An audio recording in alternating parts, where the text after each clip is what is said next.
Dear students, today we are going to talk about the first experiment of this class, that is which is used to measure the unknown resistance by using a device which is known as meter bridge. Here you see in the meter bridge we will talk about the different aspects of this device. You know, it is based on the principle of Wheatstone bridge. Here you can see in the Wheatstone bridge what we have. We were having 4 arms having different resistances, and so is the case here also. A galvanometer is connected across and some cell is applied in this way to the bridge. See, we must recall we have kept this value as P, this as Q, this one as R, and this one as S.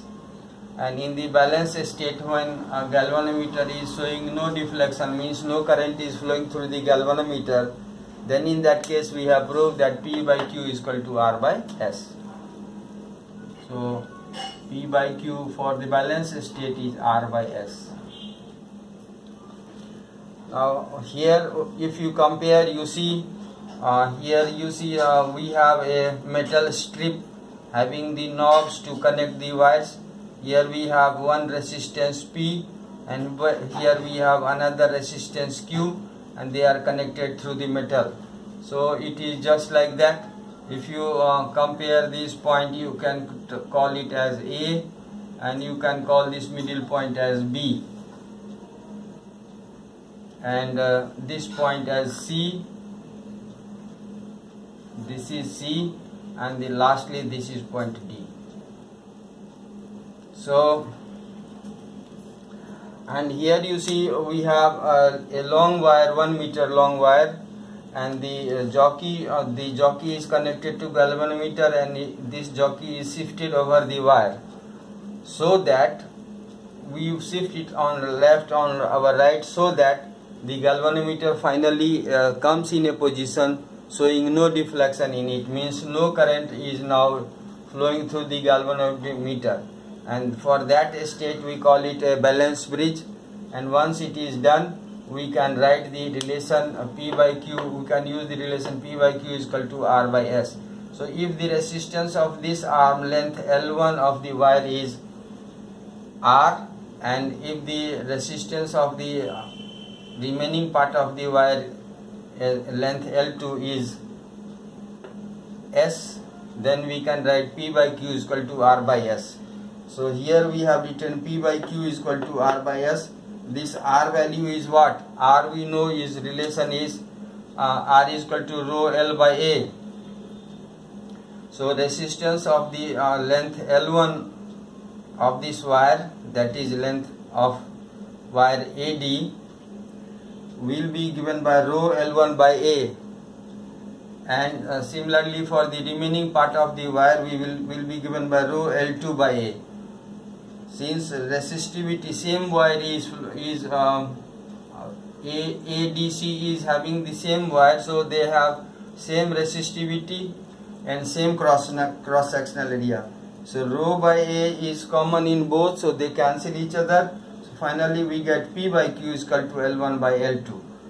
And you also see, since this length is 100 centimeter, that is 1 meter, so certainly we can write L1 by L2 in terms of L1 only, means L1 and divided by 100 minus L1, because if this total length is 100 centimeter and this length is L1, so the remaining length has to be 100 minus L1. So we have done this. L1 by L2 is L1 by 100 minus L1. Now P is the known resistance.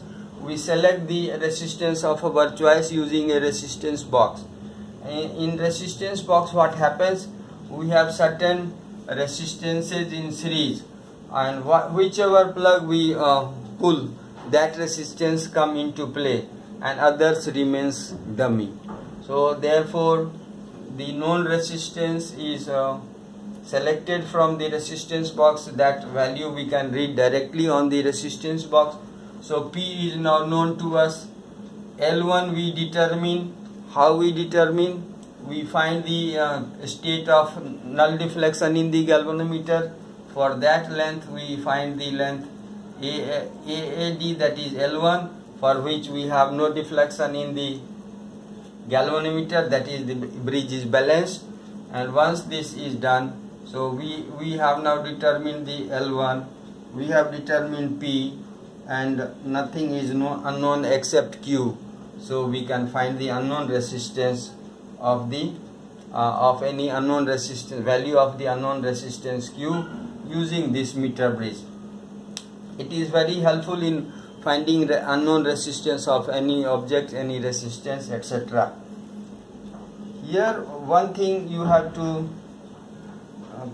very much be particular about it. While doing experiment with a meter bridge, you need to essentially clean all the terminals where we have connected the wire, wherever you have a screw used to connect the wires. So you clean the terminal, the screw, the wire, etc., and then get them tightly fixed.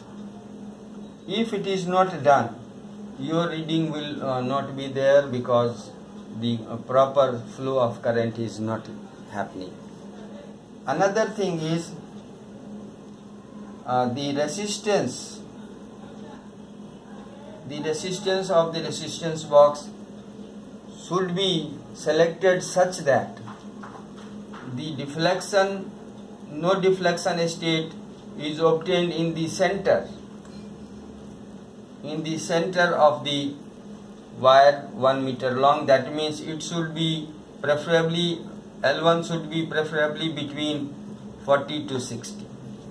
Value of L1 should be preferably between 40 centimeters to 60 centimeters, and for that situation our reading will be more accurate. That's all for today. Thank you and have a nice day.